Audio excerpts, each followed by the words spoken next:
welcome back to Bunters Yard. So today we're constructing the laser cut kit of the sandhouse. This is the one from Didcot, or based on that. So if you've arrived at this video via the QR code, then you've already got one of the kits, and thank you very much. If you've not got a kit and you'd like one of these, then there's a link down in the description and you can pop to the website and you can order your kit from there. This is a 00 version. There will be an O gauge at some point, possibly by the time you've seen this there'll be an O gauge version as well, and the construction will be pretty much the same, I'm sure. So in the bag there's two sort of sections of kits. There's this little bag here with all the smaller pieces and a couple of cut cards. We've kept them separate because some of them are quite small, and the main bag contains the sort of main building of the MDF parts, and you'll see they're in two types. So there's one that's plain and one that's etched. Now the plain bit is the base and then the interior walls. Reason for doing this is just to avoid any sort of visible joins on the outside. Really don't like those. We got lucky with this building because it's some sort of metal frame construction. If you look at the corners, that's upside down. That's better. If you look at the corners of the real building, there's RSJs. So it's kind of built inside that frame. So this is not going to have any visible joins, which is good. But it's easy to do it this way, and then we just clad it with the brick etching next. So they're going to fit together like that. And then the cladding will overlay. I find it easier to fit the cladding if it's all in pieces, and then we'll do one at a time. Then we'll pop it all together at the end. Works out just okay like that. There's a few pieces we need from this kit bag here. So we need these sort of little they replicate the RSJs on the corner, but they're just a square section. So we need that, and then the sort of arch piece for the back. You'll see in a second. So on the front, we're going to need two of these window sections. They're both exactly the same, and they just fit into place like that. And they should leave a small border, sort of recess, where you're going to fit the window of about 1 millimeter. If you fit them directly to the edge, they'll match up perfectly. Just make sure that there's a gap down in the middle where you can fit the RSJ. So we're using rocket glue, which kind of gives you a minute or two to reposition things. Need to be careful with this. It does pour out really quickly, even if you've got a small hole, I find. But we can clean up if we need to. It's not really an issue. So try and avoid getting any glue obviously on the brick side, because that will so you lose some of the detail. And then any of the glue that oozes, you need to get rid of that, because as that sets, that will stop things from fitting properly. So just make sure that beam fits in there. This is 2 millimeters. And we're just going to use a cotton bud just to clean the worst of that off. If you're a bit more careful than I am, then you probably won't need to do that particular step. Now some of these MDF brick etch, you get these little bits that some of the bricks sort of chip away.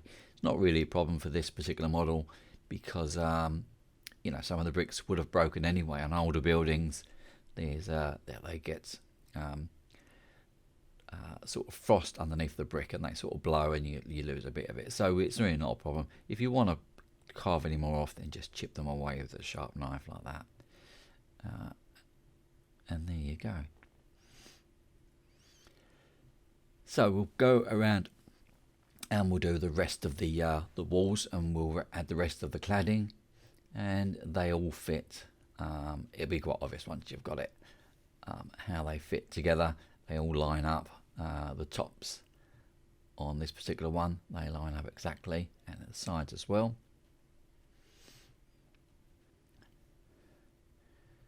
And again, in any excess glue, just wipe that away with a cotton bud.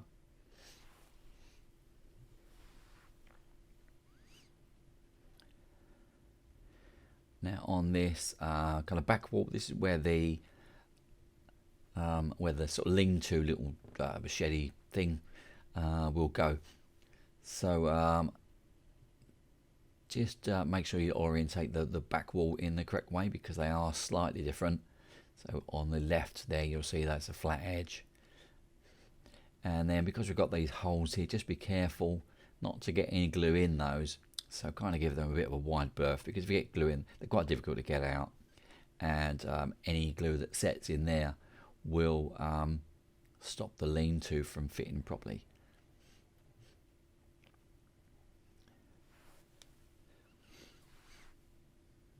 And just make sure they're all squared up. You can see on the left-hand side that it's a completely flat edge. There's no sort of bit that's cut out of that. You'll see why in a minute. So this is the kind of rear wall, and this is going to have that sort of steel door there in a little recess, you can see, and it's kind of going to go like that. So this wall, either way up, left, there's no sort of top and bottom of this. Glue that into place.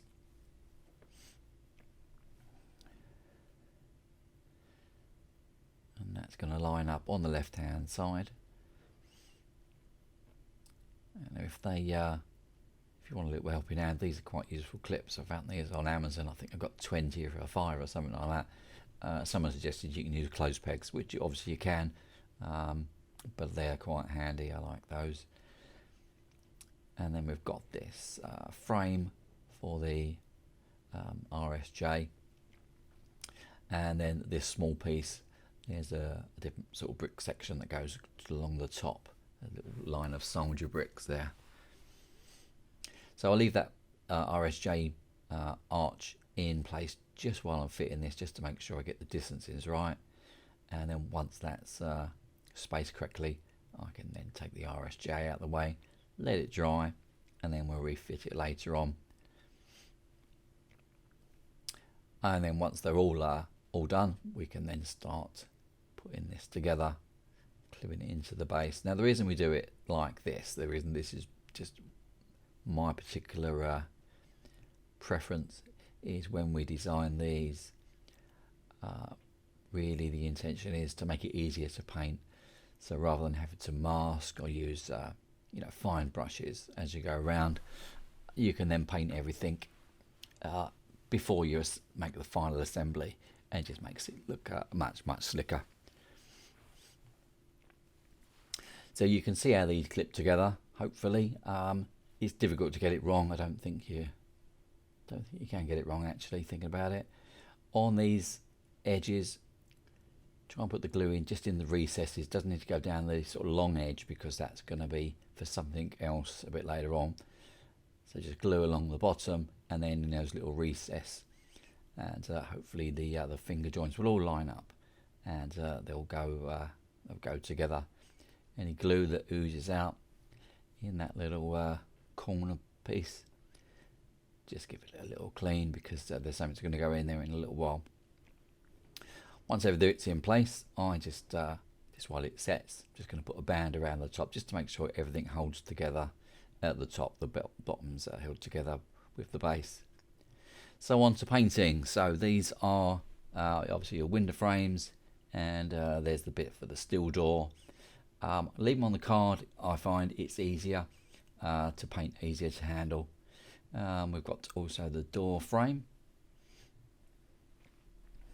Door frame is going to be the same colour as the doors and the windows on this particular version that we're doing. You could obviously do whatever colours you choose. That particular one at Didcot has been different colours over the years, different versions of greens and whites, and now it's like the dark red.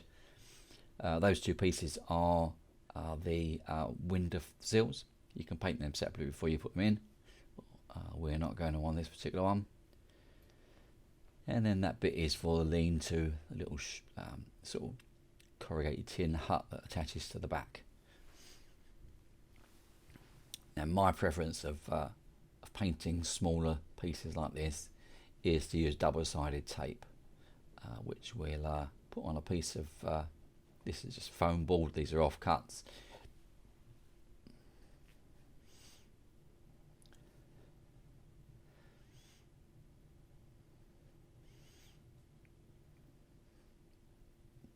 I'm going to avoid sort of taping the pieces that we're going to be cutting off of that card a bit later on to the window, so just really using the sort of edge of the piece of card to hold it in place. And then those pieces as well, be careful with the door frame. Again, just try and use the bit at the top, as you can see. The thing with MDF, once it's laser cut, the raw edges take they're a bit more absorbent, they take more paint. Anyway, onto this. This is super glue we're going to use here. So I put this super glue, this is the way I prefer to use it. Super glue goes into a bottle, and then we can find those little flexible needle nozzles. They are on Amazon about £3 for 100, and I can just use one every day and just throw it in the bin, and it will last me about 4 months. So it just saves the bottles and the tubes clogging up. They're an absolute nightmare. But I've been using these for a few weeks now, and they're really good. These are quite long, so I'm just going to nip the top off. If during the day when you're using it, if it sets or gets a little globule on the end, just nip the end off and crack on.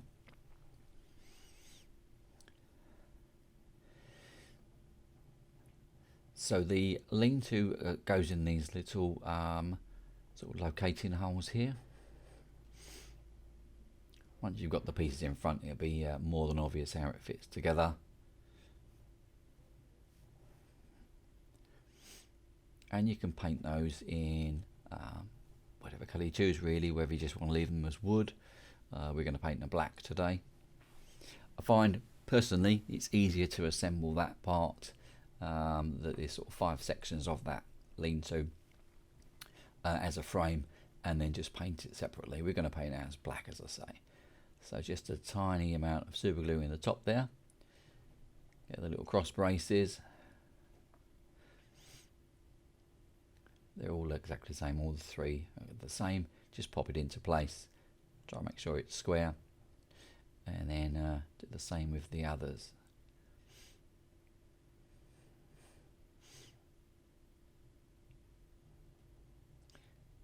And I find that it's easier to do the 2 top ones, put the other side on, and then do the bottom piece, and it all becomes pretty much square after that.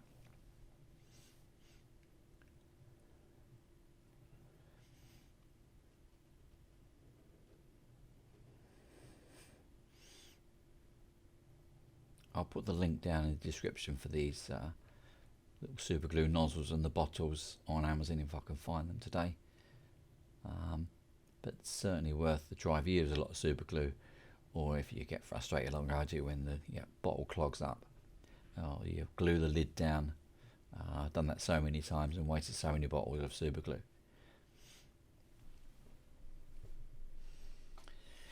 So final piece on the bottom.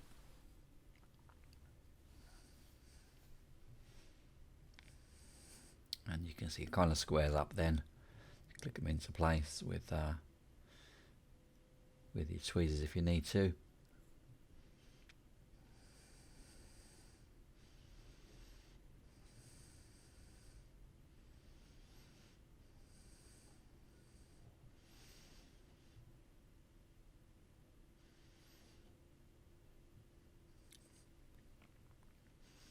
And that will fit in like so once it's all painted.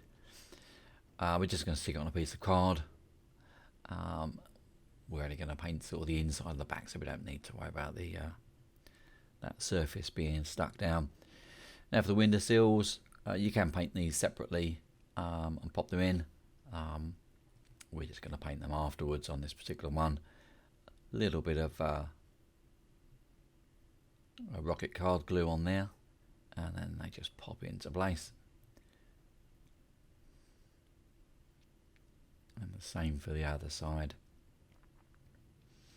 any excess glue just wipe away, because it will start to ooze like that down your brickwork.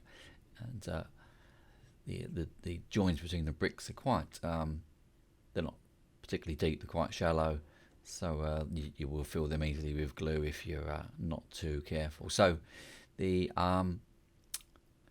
wrinkly tin kind of the corrugated iron pieces on this one's got a corrugated roof. Or not all sand houses have the corrugated roof. All pieces are on the card. I find it again, leave it on the card. It's easier to paint this before you remove the card. Up to you if you have another preference, but I'd leave them on the card.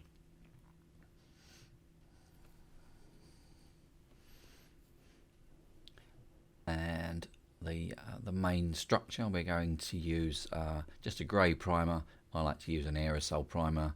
I use High Coat, which is the one from you get it from the range. Also get it from on Amazon. I'll put the link down below to those as well. And those smaller pieces, I'm going to leave them on the card, and they're going to be covered in white primer, which is a Halford's primer. That's just the one I prefer to use, and that will not be primed. I'll just use direct black on that. So people ask about airbrushes and stuff like that, so a bit more technical info on this. This is an Iwata. Again, I'll leave a link in the description if I can find someone that sells them. I'm sure they're on Amazon, but definitely on airbrush.com, I think it is. And for the brickwork, we're going to use a couple of different colours. So red leather is my sort of favourite brick colour, but on the Didcot one, we want it a little bit lighter. So the difference in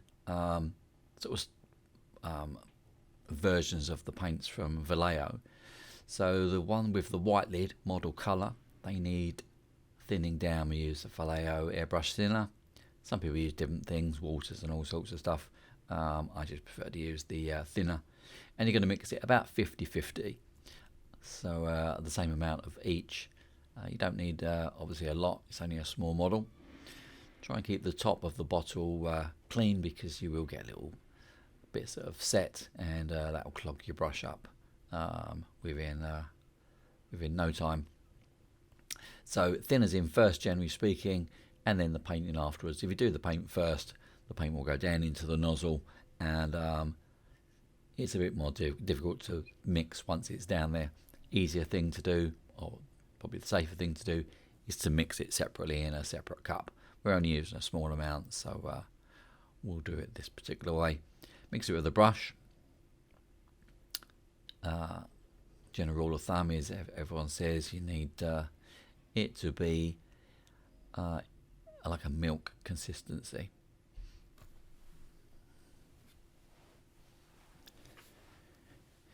Now we want this a little bit lighter. Now we're going to use this. I don't use white to lighten it. I normally use sort of beige sands and ecru colours. So that's a sand. Again, I'll put the description, the colours in the description. And we give it a little mix around. This is a Model Air colour, so Model Air doesn't need any additional thinning. You can, of course, if you want to, but we don't need to in this particular one. Give it a little mix, and there will be some in the nozzle, so if you hold your finger over there and pull the trigger back, the air will sort of blow back, and give it a little mix. And then just to make sure, there it goes, coming through nice and a bit lighter. Get that out of the way.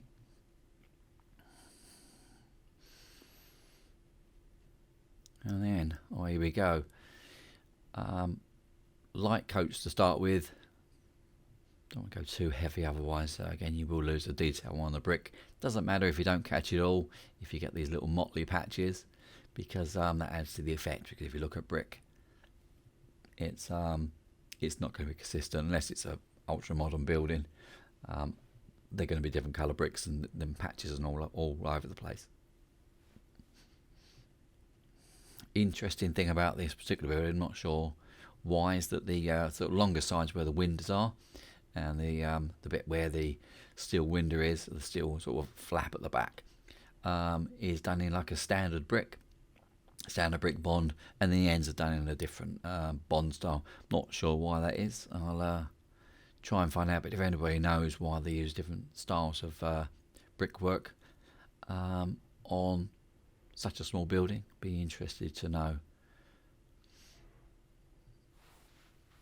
So as far as I can tell, this sand house, these were used to store the sand for the sort of extra traction on locos, and these would normally have a little furnace inside to dry the sand as well. It's not used the same now, it's slightly different. They still use sand, but they don't have sand houses as far as I'm aware. So just to add some extra patches, we're going to make it just a shade lighter, so a bit more of the of that sand colour. Give it a little mix, and it's probably not going to show too well on camera because it's just as quite subtle difference in colour. You can just see it there. Just add some sort of mottly sort of variation, and we'll carry on and we'll go all around and do the rest of the walls just the same.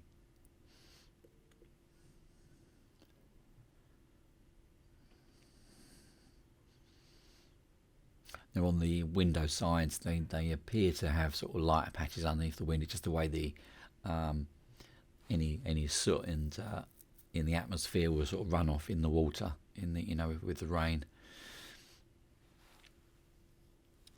So for the doors and the tin and the window frames, we're going to use this, which is it's called Whole Red, which is a it needs thinning. Anyway, it's one of the model colours.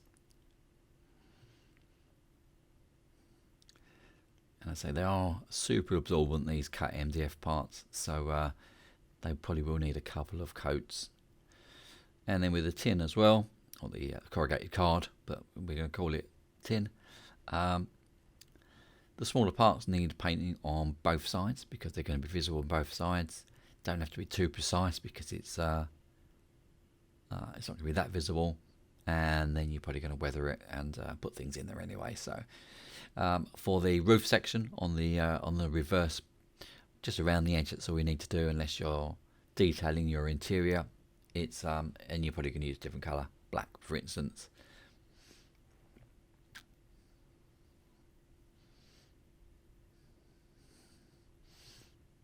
You don't need to particularly prime these if you want to. Entirely your discretion. I haven't as of yet. As long as you don't go too heavy, otherwise it will soak in and you'll get all sort of problems. I'll let that dry. And then for the frame, for the lean-to, just using Model Air Black. So again, no thinning. It's just straight into the airbrush. And give that a coat.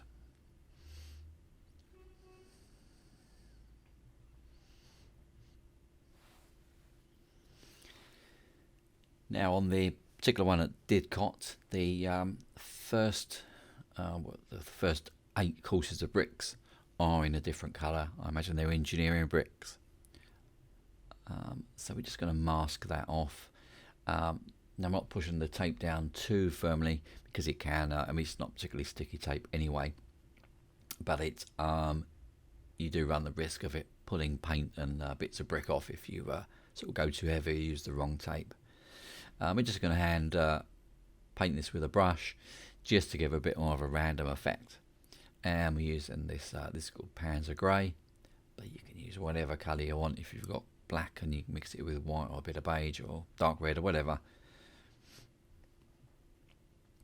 And then we're just going to hand brush along the edge. We'll do one side at a time. We'll take the tape off and move it round, and then we'll mask off the bottom 8 courses.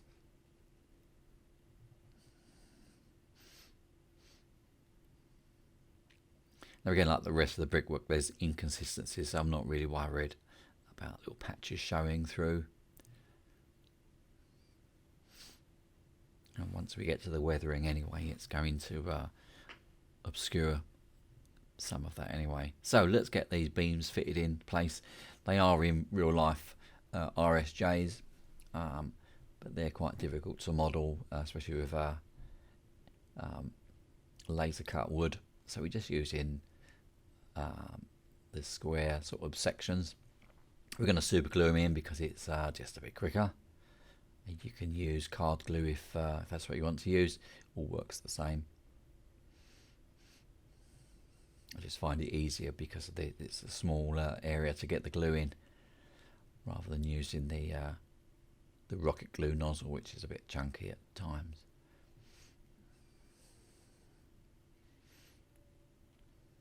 So if you've got your calculations right, that centre one will pop in there just nicely.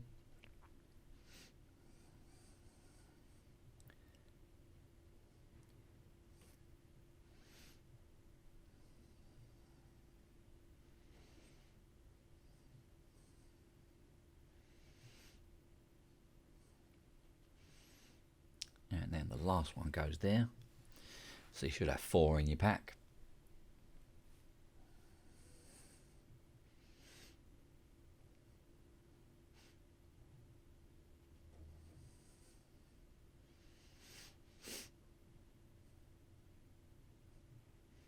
And then the RSJ frame goes on here. It's worth just dry fitting that first, just to make sure it does actually fit into place. If anything's sort of moved, it's already tight as it is. So if anything's moved, you'll have problems, and you can then sort of adjust it before you've got it all covered in glue.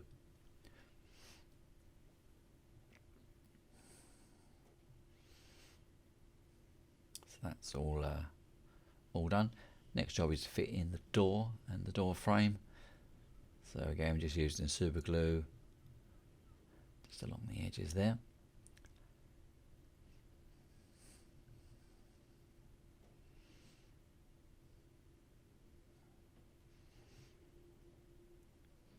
Pop that in place. Sometimes the bottoms of the door frame, they just need a bit of help to sort of set in the right place. They seem to sort of toe in.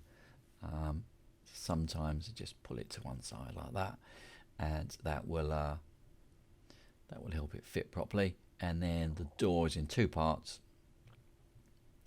and it fits together in that particular way now because of the way it's constructed. If you wanted the centre panels in beige and the outside in green, and then you can just paint them separately and glue them together, and it gives you quite a neat finish.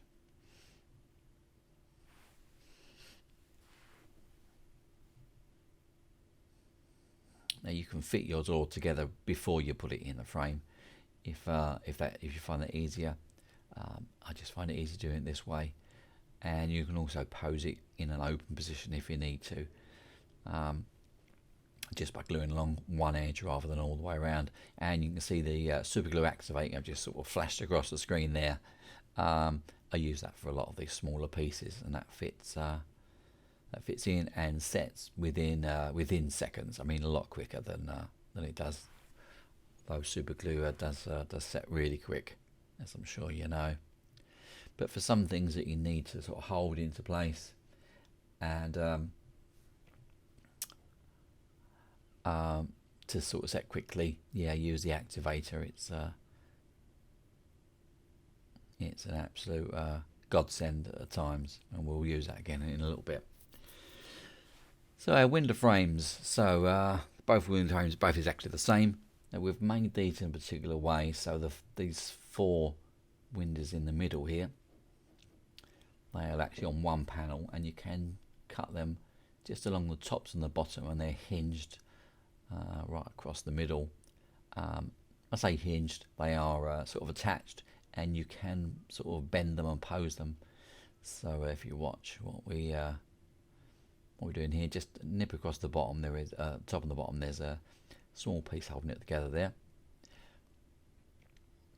and then if you gently push it and pull it and tease it, you'll see that panel will sort of twist, and that gives you that open sort of vent.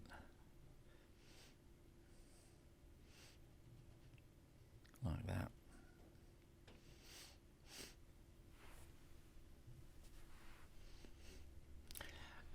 Now if you're going to use the windows in an open position, I would suggest you just cut out that middle panel,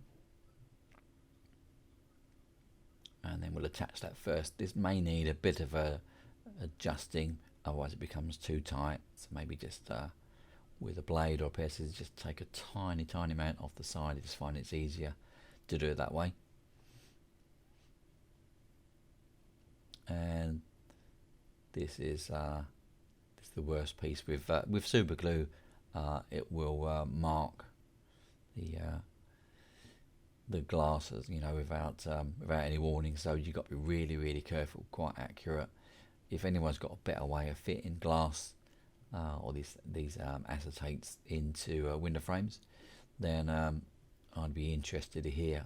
Some of the other models we have, we don't need to glue the windows into place because they're held in. They just pop into the recess and the frame holds it, but not in this particular case. So once that bit is in and set, we're then going to fit the main window frame, the main window glass. Just trying to use a small amount just around the edge there.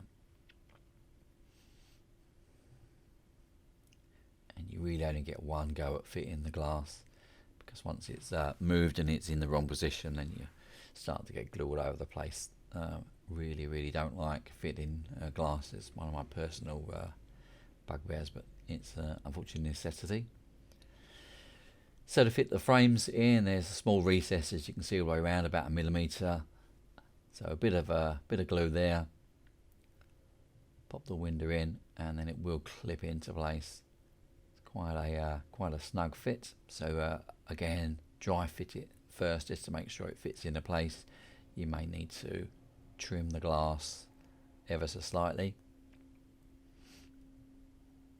Once you start adding paint on, it does make a difference. Where these we've got these small tolerances, you put paint on and then suddenly things don't fit quite as well as they did when they were unpainted. So you can see the window on the right is open, and the one on the left we've just left closed for now. So this door at the back, so I'll leave these on the card because they are absolutely tiny. There are extras here. You don't need as many of these pieces, but just in case a bit goes flying away and get lost in the carpet. So these catches, these little diamond shapes, there's 4 of these. You only need 2. You can put more on if you choose to. I guess we're only going to use 2 and leave a couple of spares. Now in the real world, these will attach onto the frame on the building and not on here, but it just makes it easier to attach it to glue it to these, and we can use this to fit the door in a little bit. You'll see in a moment, and you can see that blob of glue building up on the ends of the end of the nozzle. I'll nip that off in a minute because that's starting to get in the way.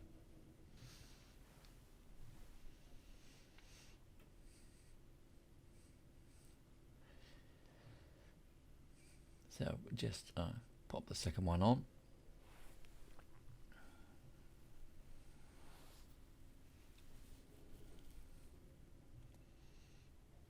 Hold it in place with a blade or a cocktail stick, whatever you've got to hand. And then we do the same with the hinges. Now there are 3 hinges on the particular door at Didcot, but we've put 4 hinges in the back, just in case you lose. And you can use 2, 3 or 4, whatever you want to do, but 3 is on the real building. So 1 in the middle and 1 towards each edge.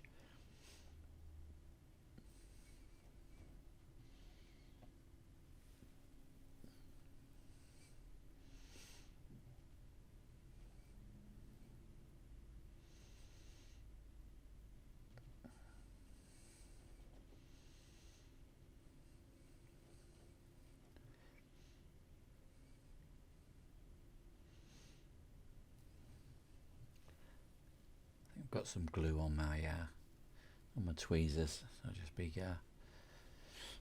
careful of that.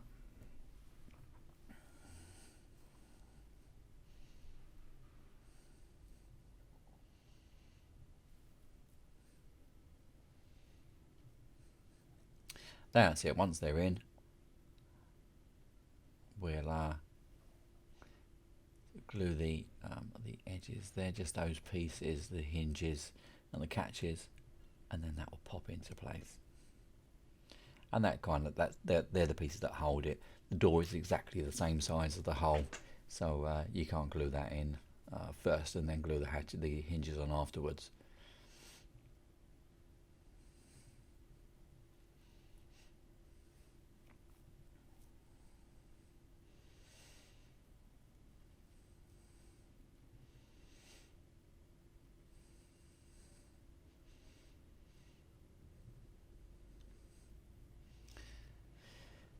So next thing is to fit the little lean-to shed or the shelter into place.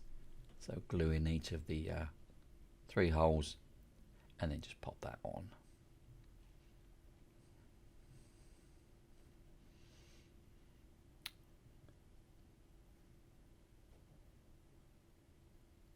And then I think we're ready for the corrugated tin. So the side piece is the piece on the lean-to. Quite obvious where they go. I think they only seem to fit in one place.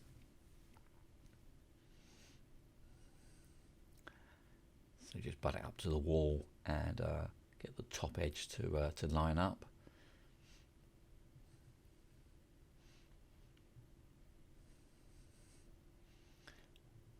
If anything sort of doesn't fit first time, just the activator is really good, like I say, so definitely invest in a can of that. It will last you for ages and ages. So next piece of tin again, line up with the side and the bottom edge.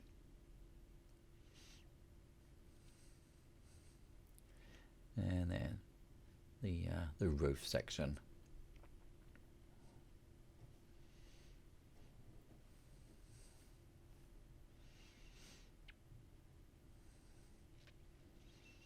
Because of the way we've painted these attached to the card, you can see where the little sort of lugs and the cuts are. So just got some paint in the tin, in the on the palette there, and we'll just touch those pieces in. I've also just cut a spare piece of the corrugated card just to cover the edge of the frame up. I don't do it on all the buildings. On this particular one, I decided just to do that, just to show what you could do.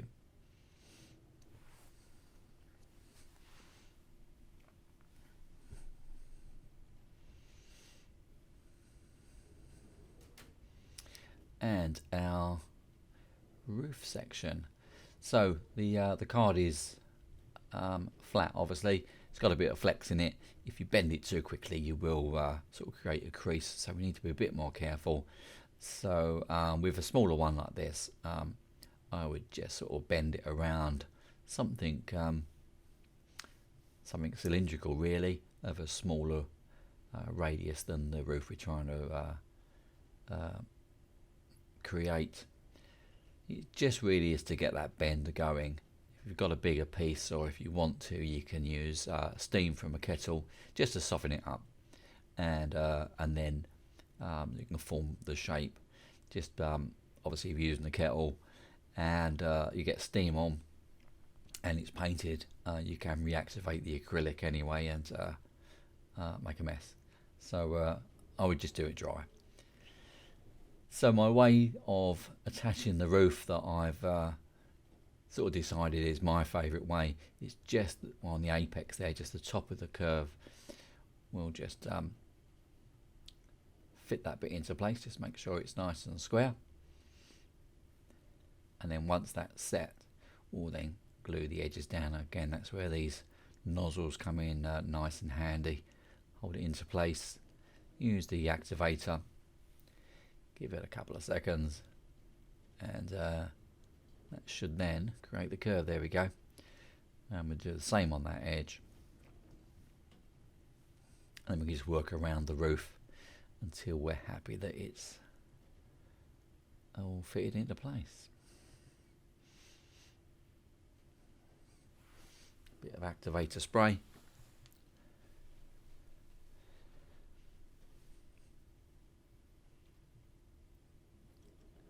And then I'll find that just one piece in the middle is normally sufficient to hold this down. It doesn't have to be completely flat because the tin roof at the one at Didcot isn't particularly flat anyway.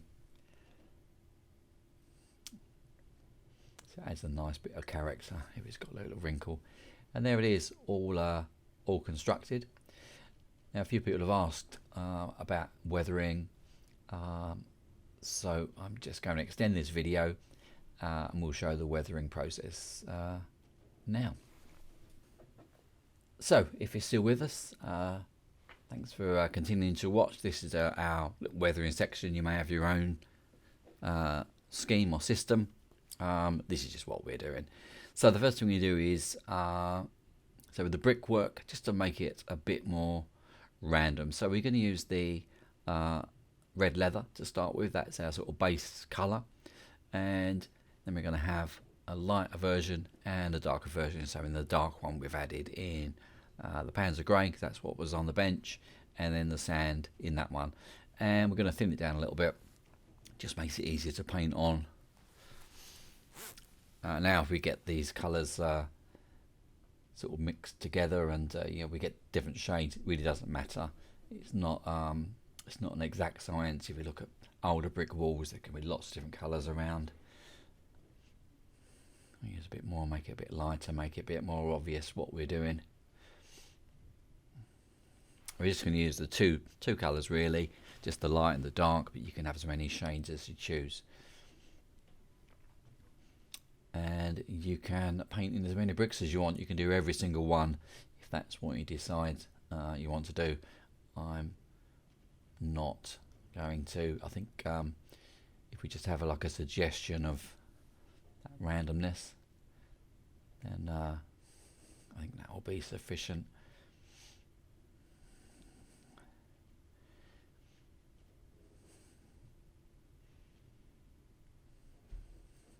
So trying to do things randomly is quite tricky. As humans, we like to see patterns and that sort of thing. So it's you need a bit of concentration to be random. I find some people may have they may be okay with it. Maybe it's something that's in my head that I have to have order and patterns. Who knows?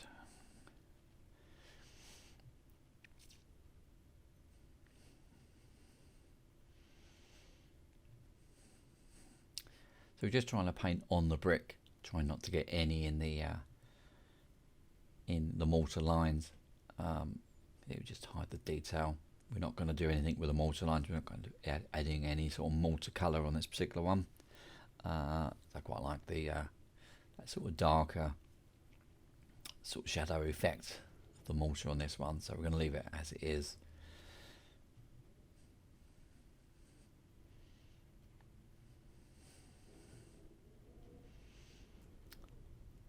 So once we've done the light colour, we're adding in the dark. Sometimes when you're doing this it looks a little bit over the top to begin with, but once we get the weathering going and some of the other colours on, it will hopefully all sort of blend into one. And when it dries, it's going to go off anyway. It's going to look slightly different as it soaks into the MDF, into the wood. It will go a slightly different shade.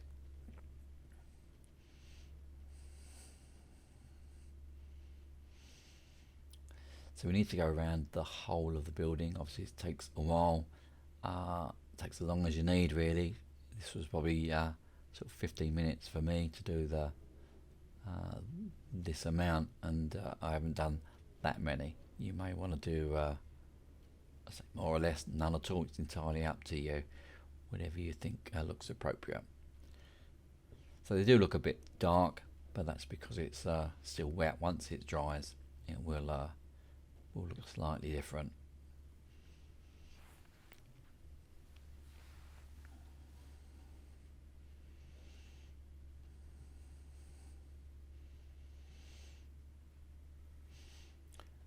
And also on the sort of lower courses, again, all the bricks are not exactly the same, but we can use the darker shade just to fill a couple of the bricks in.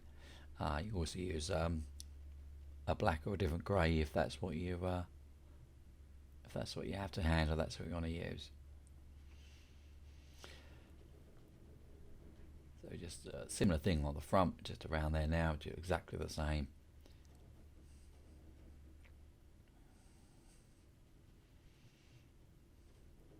Trying to keep it random, unless of course you want a pattern. So the top of the windows where the arch is, you might want them in a particular colour.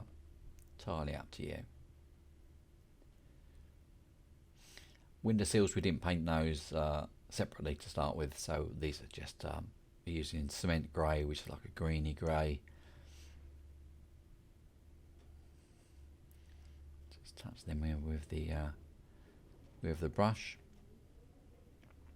I've also just softened the edges with those, just with a sharp blade. Just scrape the edges just to make it look a little bit more used.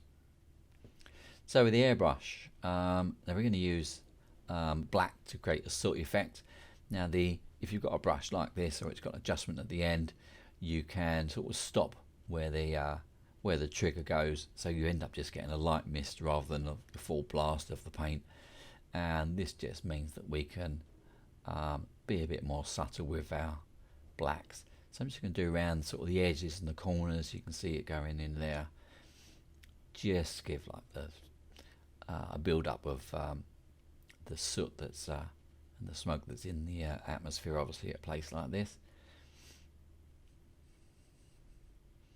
Now, if you look at the original building, there's a run that goes from the edge of each of the windowsills and leaves a kind of light patch underneath the windowsill. And we'll do something similar to that, and then we're going to do the same all the way around, just really along the edges, under the roof, and a bit around the door.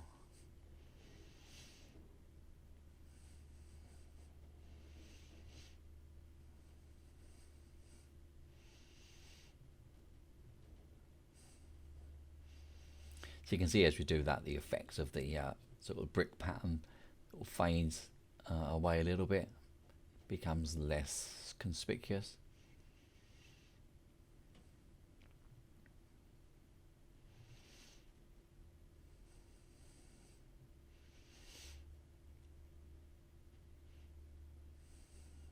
Just open that up a bit more. We need a bit more flow, I think, for this. If you're doing it this way, you find that your needle could possibly clog. You might need to keep the tip of your airbrush sort of cleaner than usual, because you get a build up of paint and it goes a bit hard, and then you'll start to have issues. So just keep an eye on that.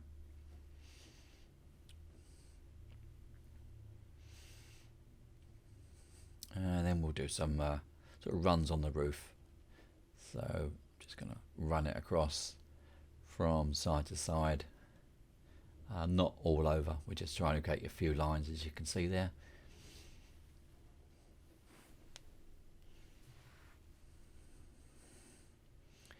And then just a little bit around the edge. It's just what just my way of doing things. Again, it's up to you if you think it doesn't look quite right. So then we're going over with a dirt colour. This is US Earth. I think it's called US Dark Earth. I'll put the link down in the description to this particular colour as well. It's kind of my go-to grimy colour. Other people have different choices. This is the one I particularly like. It seems to work fine. And we're just going to, along the bottom, kind of in where we've done the black along the bottom edges, but in a lesser degree, just to add a bit of colour variation. We've got more colours to go on with powders and so on in a little bit. And then similar thing on the roof. We'll just do some lines and some rounder bits along the edge.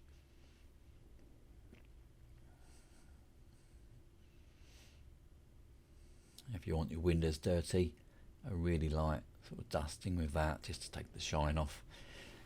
Seems a bit odd to have a dirty building and then clean windows. So for this next piece, we're going to do some dry brushing. So we've got these are actual dry brushes.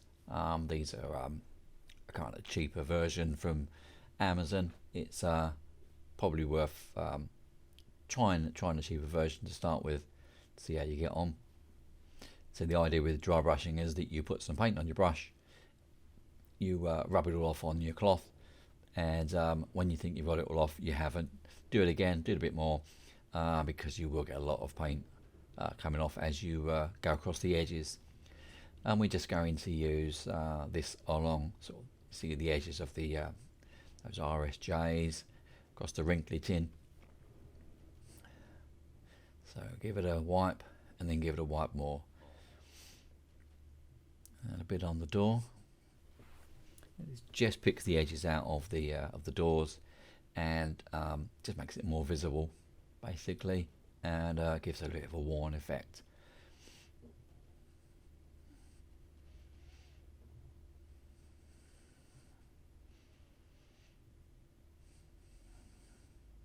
So these particular brushes come in a set of 6. I can't remember how much they were, but I think they're sort of £15 or something like that. But I'll put them in the link down the bottom. If you buy, proper ones, some of these brushes are very expensive. These particular ones, after about 6 months of use, have started to they're coming to the end of their useful life for me. But I use them every day, so it may last maybe more economical for you to go the cheaper route. So final stage but one is weathering powders, and we're using mainly Humbrol Dark Earth, which is that dark one in the middle.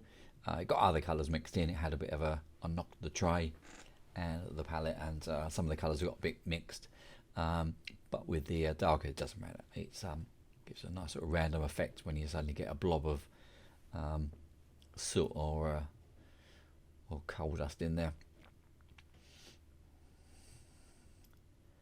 So with the powders, just go really easily, because once it's on, it's pretty much on.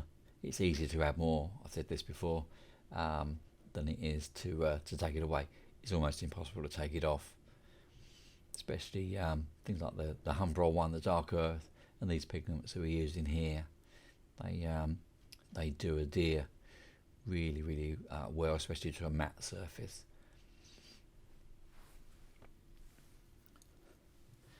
So we've got a selection of sort of rust shades. There is burnt umber, and I can never remember the names of them, but I'll put the link. They do come in a kit. These are Vallejo powders, these rust tones. They come in a kit, and I'll put a link down the bottom to those, although we've got a selection of these on the store. So I'll put a link to those as well. Just going to have a little bit of rust on the top, just to add a bit of a sort of colour variation on the top, bit of interest.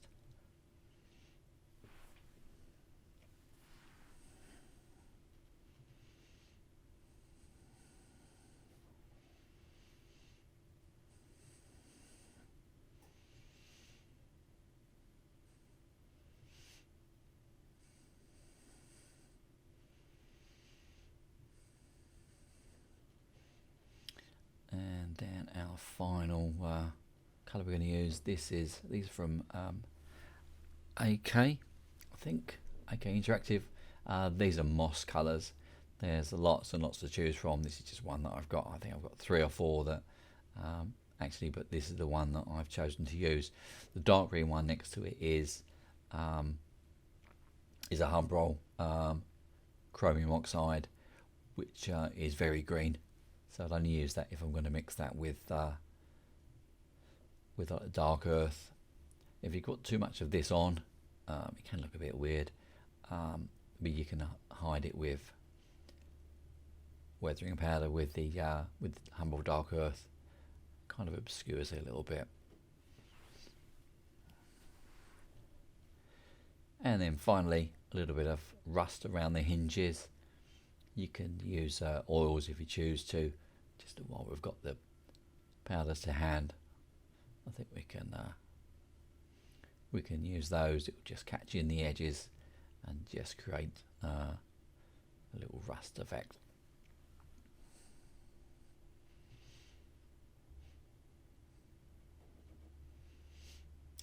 Now, if you're just going to site this at the back of your layout, it's fine. Just put it on as it is. If it's going to be anywhere close and be handled, then a varnish is in order. So we use AK Ultra Matte Varnish, which is the most matte of the varnishes that I found. Vallejo do one as well. Just their standard varnished matte varnish.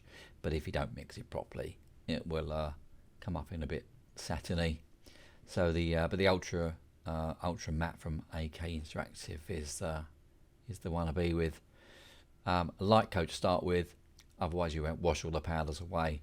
Once that starts to go off, then you can give it another coat, and that will seal all your weathering goodness in.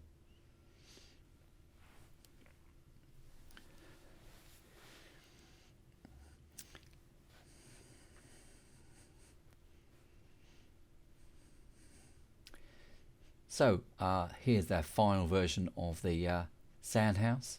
Hope you've enjoyed this video. A bit longer than usual. Some people want more painting, more weathering. Some people not. So we'll mix it up a little bit from time to time. And we'll see you again very soon at Bunters Yard.